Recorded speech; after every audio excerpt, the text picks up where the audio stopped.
বন্ধুরা, আজ আপনাদেরকে অনেক বছর দূরের একটি স্মৃতিতে নিয়ে যাব। আমি তখন ক্লাস 6-এ পড়ি, সম্ভবত 1995 সাল। তখন আমাদের স্কুলের ড্রেসের কালার ছিল কালো প্যান্ট এবং সাদা শার্ট। সে সময়ে ইকোনো এবং ইকোনো ডিএক্স প্যান্টগুলো, কলমগুলো খুবই জনপ্রিয় ছিল।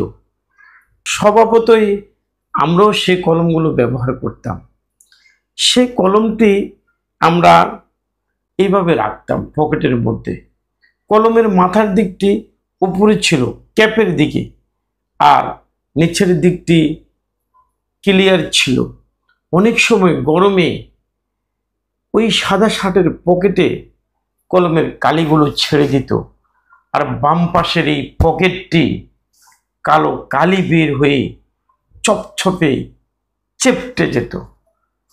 তখন খুবই মনে কষ্ট পেতাম, শার্টটি নষ্ট হয়ে গেল।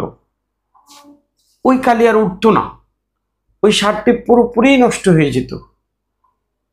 কলমটির থেকে যে পরিমাণ কালি বের হয়েছে সেটা সামান্যই কষ্ট লেগেছে, কিন্তু যে শার্টটি নষ্ট হয়েছে, বাম পাশে কালি লেগে যে হৃদয়ে যে কষ্ট পেতাম, সেটা ছোটবেলার সে আবেগটা অনেক বেশি ছিল। চিন্তা করে দেখুন, 1995 সাল থেকে আজ 2024 সাল, 29 বছর পরে এসে আজ আমাদের সন্তানদের, আমাদের সে প্রিয় কোমলমতি শিশুদের বুকের সেই বাম পাশে কালো কলমের কালির পরিবর্তে সেই মেধাবী ছাত্রদের বুকের মধ্যে বুলেট বেঁধে সেই শার্টটি আজ রক্তে লাল হয়ে যাচ্ছে, হারিয়ে যাচ্ছে, শেষ হয়ে যাচ্ছে। আমাদের এই বাংলাদেশের ভবিষ্যৎ, যারা এই দেশটিকে নেতৃত্ব দেবে, আজকের ছাত্ররাই ভবিষ্যতের এই রাষ্ট্র পরিচালক, এই রাষ্ট্রকে তারাই পরিচালনা করবে।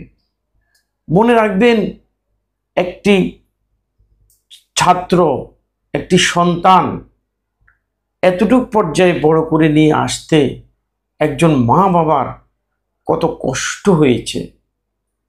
সেই সন্তানের বুকে যখন বুলেট বেঁধে রক্তে লাল হয়ে যায় বুকের বাম পাশ, এই সাদা শার্টটি, তখন এই মৃত্যুকে কোনো মা বাবা, আমি একজন পিতা হিসাবে মেনে নিতে পারি না। আজকে সেই স্মৃতি আমার ভেসে উঠল। স্কুল জীবনে আমার শার্টটি কলমের কালি বের হয়ে কালো হয়ে গেছে, আর আজ আমার সন্তানের বুকে বুলেট ঢুকে ওই শার্টটি রক্তে লাল হয়ে গেছে। আমরা চাই না কোনো মা বাবার সে প্রিয় সন্তানটি, আদরের সন্তানটি, তার বুকে বুলেট বেঁধে সে মৃত্যুবরণ